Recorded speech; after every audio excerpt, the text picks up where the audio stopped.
saya Andina Aprilia, Prodi PGMI 4B dengan nomor NIM 02204100092 dari kelompok 4 kajian IPS. Nama saya Najwa Fadila Nur Fatma, program studi PGMI semester 4 non reguler dengan nomor NIM 02204100098, kelompok 4 kajian IPS. Di sini kami akan menjelaskan 7 unsur kebudayaan dari budaya Minangkabau.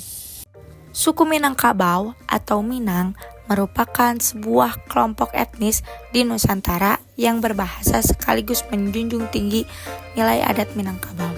Suku Minangkabau menjadi salah satu yang terbesar dan paling terkenal di Indonesia yang terletak di Sumatera Barat.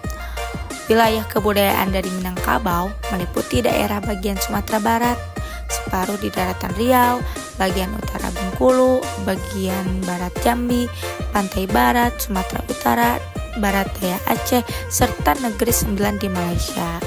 Nama dari Minangkabau berasal dari dua kata, yakni Minang dan Kabau. Nama tersebut dikait-kaitkan dengan suatu legenda khas Minang yang disebut di dalam Tambok. Pada awalnya, sebutan orang Minang masih sama dengan orang Melayu. Namun, sejak abad ke-19, penyebutan kata Minang dan Melayu mulai dibedakan dilihat dari budaya matrilineal yang tetap bertahan serta berbanding dengan patrilineal yang dianut oleh masyarakat Melayu umumnya. Nah, sehingga pengelompokan tersebut terus berlangsung hingga kini demi kepentingan sensus penduduk atau politik. Nah, kita akan menyebutkan 7 unsur kebudayaan apa aja sih yang ada di suku Minangkabau. Yang kepo, kita lihat. Let's go! 1. Unsur bahasa. Bahasa dari suku Minang dikenal dengan nama Basu Minang, yaitu rumpun bahasa yang termasuk ke dalam salah satu anak cabang rumpun bahasa Austronesia. Ada yang menyebutkan bahwa dialek dari bahasa suku Minang sebagai bagian dari dialek Melayu, sebab memiliki banyak kesamaan dalam kosakata dan bentuk tuturan di dalamnya. Bahasa Minang tentunya telah mendapat pengaruh dari bahasa lain. Pengaruh bahasa lain tersebut kemudian diserap ke dalam bahasa Minang yang umumnya berasal dari bahasa Sanskerta, Arab, Tamil, dan Persia. 2. Sistem teknologi. Sebagai contoh dari sistem teknologi yang ada di dalam suku Minangkabau, terdapat pada bentuk rumah adat serta bentuk desanya. Nah, Nigari merupakan sebuah nama desa di dalam bahasa Minangkabau.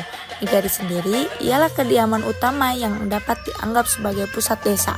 Contoh gambar Nigari suku Minangkabau seperti gambar yang di atas ini.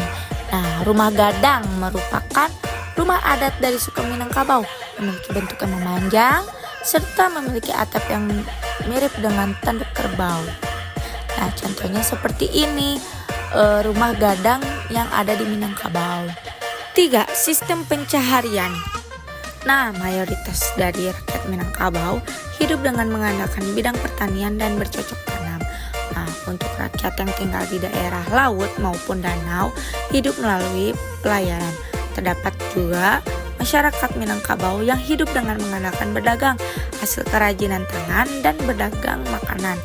Nah, salah satunya dengan merantau dan membuka restoran atau rumah makan khas masakan Minang yang dikenal dengan rumah makan Padang.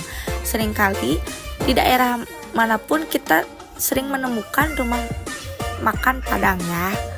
Nah, yang keempat, sistem kekerabatan. Pariuk, Kampuang, serta suku merupakan kelompok kekerabatan masyarakat yang ada di suku Minangkabau.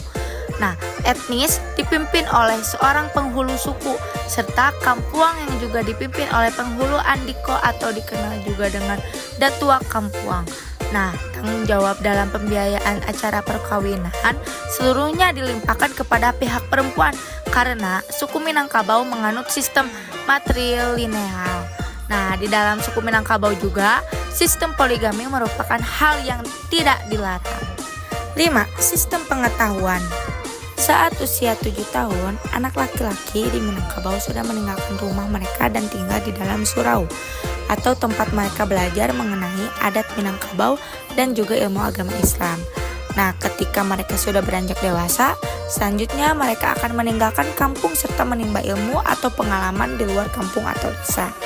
Tujuannya dari perantauan tersebut supaya setelah menjadi dewasa dapat bertanggung jawab terhadap keluarga ketika pulang ke kampung. Nah, pendidikan sangat penting dan diutamakan bagi suku Minangkabau. Mereka dituntut untuk memiliki pengetahuan yang dalam dan keterampilan yang mumpuni sebagai bekal kehidupan mereka, terutama bagi seorang laki-laki Minang. Hal itu dipengaruhi oleh sistem kekerabatan matrilineal yang masih dianut masyarakat Minang. Jadi, kebanyakan orang Minangkabau itu merantau untuk menimba ilmu di berbagai kota. 6. Sistem religi. Hampir seluruh dari anggota suku Minang memeluk agama Islam. Dan jika ada salah seorang dari rakyat Minang keluar dari agama Islam, itu berarti yang bersangkutan juga telah dianggap keluar dari masyarakat suku Minangkabau. Dalam istilah juga mempunyai sebutan dibuang sepanjang adat. Namun beberapa masyarakat Minang juga masih percaya akan adanya hantu dan hal yang berbau gaib. Salah satu contoh surau atau masjid suku Minangkabau seperti ini. 7. Kesenian. Ada beberapa kesenian tradisional Minangkabau, diantaranya 1. Ada teater. Nah, teater ini yang berisi musik, tarian drama, dan pencaksilat. Ada juga talempong. Lalu, kesenian selanjutnya ada saluang jog dendang. Ada tari piring. Ada tari payung. Ada tari indang. Lalu ada pidato adat atau bisa disebut sambang menyambah. Lalu ada pencaksilat. Nah, di sini juga ada beberapa perayaan dan upacara yang ciri khasnya Minangkabau. Nah, yang pertama itu ada turun mandi atau pemberkatan bayi. Nah, yang selanjutnya ada sunat rasul atau upacara sunatan. Selanjutnya ada baralek atau upacara pernikahan. Lalu ada batagak pangulu atau pelantikan penghulu, pemimpin suku atau desa. Lalu ada turun ke sawah atau gotong royong. Nah, di sini juga ada ciri khasnya hari raya Idul Fitri dan Idul Adha. Lalu ada ma'antapa bukaan atau mengantar makanan untuk ibu mertua pada saat Ramadan. Lalu ada tabuik, yaitu perayaan di Pariaman. Nah, selanjutnya juga ada membangkit batang tarandam atau pelantikan datuak. Nah, yang selanjutnya ada kesenian kerajinan tangan Minangkabau.